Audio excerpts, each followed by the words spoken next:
এই বাংলাদেশ, যেই বাংলাদেশ আমাদের প্রিয় মাতৃভূমি, সেই বাংলাদেশের স্বাধীনতা সার্বভৌমত্বের আকাশে আজকে কালো মেঘের ঘনঘটা দেখা দিয়েছে।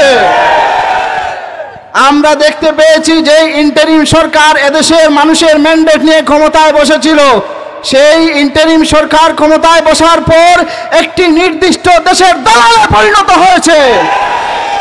তারই ধারাবাহিকতায় এদেশের 90% মুসলমানের মতামতকে উপেক্ষা করে 90% মুসলমান দাবি করেছিল এদেশে মানবাধিকার কার্যালয় স্থাপন করা যাবে না, কিন্তু তাদের এই মতামতকে উপেক্ষা করে ইন্টারিম সরকার মানবাধিকার কার্যালয় স্থাপন করেছে। আমরা এর তীব্র প্রতিবাদ জানাই। আমরা আরো দেখতে পেয়েছি এই ইন্টারিম সরকার এদেশকে নাস্তিক দেশে পরিণত করার প্রচেষ্টা চালিয়ে যাচ্ছে।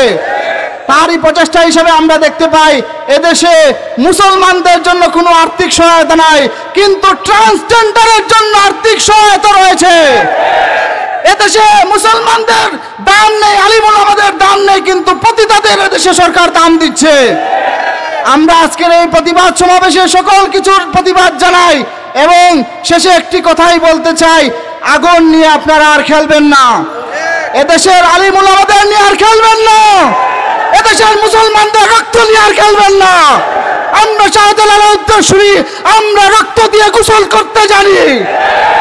আমরা খাজা মঈনুদ্দিন চিশতির উত্তরসূরি, আমরা রক্ত দিয়ে গোসল করতে জানি। সুতরাং আমাদেরকে যদি আপনারা মাঠে নামাতে বাধ্য করেন, আপনারা পালানোর কোনো পথ খুঁজে পাবেন না।